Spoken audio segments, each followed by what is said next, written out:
LPG यानी कि रसोई गैस के बाद अब मोदी सरकार लोगों से, आपसे, मुझसे रेल सब्सिडी छोड़ने की अपील कर सकती है। सूत्रों की माने तो अगस्त से सरकार यात्रियों को नया विकल्प देने की तैयारी में है। इसके तहत टिकट काउंटर पर ही आपसे पूछा जाएगा कि आप सब्सिडी छोड़ना चाहते हैं या नहीं, और अगर आपने हां की तो आपको 40% से भी ज्यादा कीमत चुकानी पड़ सकती है।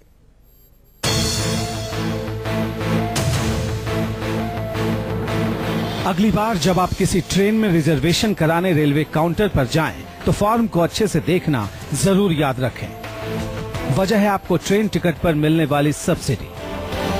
दरअसल अब रेलवे ने एलपीजी की तर्ज पर यात्रियों को सब्सिडी छोड़ने का विकल्प देने का फैसला किया है। सूत्रों की माने तो टिकट बुकिंग के फॉर्म में इसके लिए रेल मंत्रालय ने अलग से एक कॉलम बनाए जाने को मंजूरी दे दी है। इसमें पूछा जाएगा कि आप रेल टिकट पर सब्सिडी लेना चाहते हैं कि नहीं। फॉर्म में नए कॉलम के पास हाँ या नहीं के 2 विकल्प होंगे। अगर आप हाँ पर टिक करेंगे तो आपको पहले की तरह टिकट पर सब्सिडी मिलेगी, और अगर नहीं के विकल्प पर टिक करेंगे तो आपको टिकट की पूरी कीमत चुकानी होगी। ऑनलाइन टिकट के फॉर्म पर भी अगले महीने से ये विकल्प मिल सकता है। यहाँ ये जानना जरूरी है कि आखिर रेलवे आपको टिकट पर कितनी सब्सिडी देता है। दरअसल रेलवे को यात्री ट्रेनों को चलाने पर 100 रुपए खर्च करने पर सिर्फ 57 रुपए की ही कमाई होती है, और उसे हर 100 रुपए के किराए पर 43 रुपए का घाटा होता है। यानी आपको हर टिकट पर 43% की सब्सिडी मिलती है।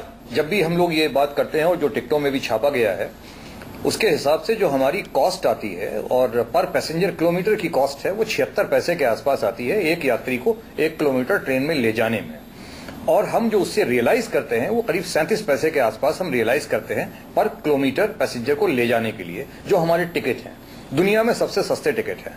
पूरा का पूरा कंसेशन या तो ले लेते हैं लोग, या पूरा का पूरा कंसेशन नहीं लेके और पूरा टिकट लेना पड़ता है।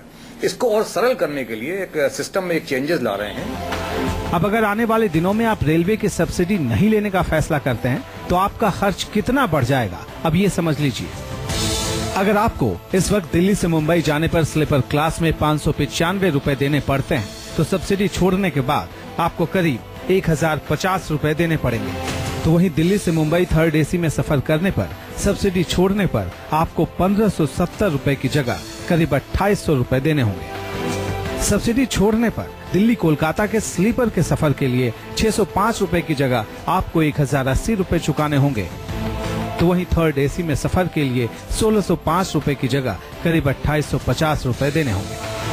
अगर आप सब्सिडी छोड़ते हैं तो दिल्ली लखनऊ के स्लीपर क्लास के सफर के लिए आपको 315 रुपए की जगह करीब 560 रुपए देने होंगे, जबकि थर्ड एसी में इसी सफर के लिए 815 रुपए की जगह आपको 1430 रुपए देने पड़ेंगे। जबकि दिल्ली भोपाल के स्लीपर के सफर के लिए सब्सिडी छोड़ने के बाद 395 रुपए की जगह आपको 690 रुपए देने होंगे। तो थर्ड एसी में इसी सफर के लिए 1050 रुपए की जगह 1850 रुपए की कीमत अदा करनी होगी। तो वहीं दिल्ली और पटना के बीच बिना सब्सिडी के सफर के लिए स्लीपर क्लास में आपको 490 रुपए की जगह 870 रुपए, और थर्ड एसी में दिल्ली से पटना के सफर के लिए 1305 रुपए की जगह करीब 2290 रुपए देने होंगे।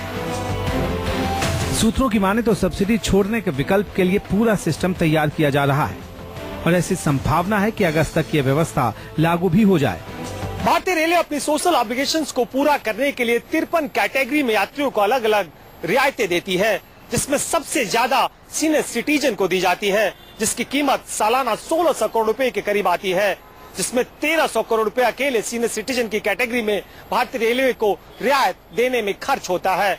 रेलवे को लगता है कि अगर सीनियर सिटीजन इस बोझ को थोड़ा कम कर सके तो घाटा पूरा किया जा सकता है। अगर सब्सिडी का विकल्प देने की व्यवस्था वाकई लागू होती है तो सबकी नजरें इस बात पर टिकी रहेंगी कि आखिर कितनी बड़ी तादाद में यात्री इस गिव अप अभियान से जुड़ेंगे। कुंदन सिंह, दिल्ली, न्यूज़ 24।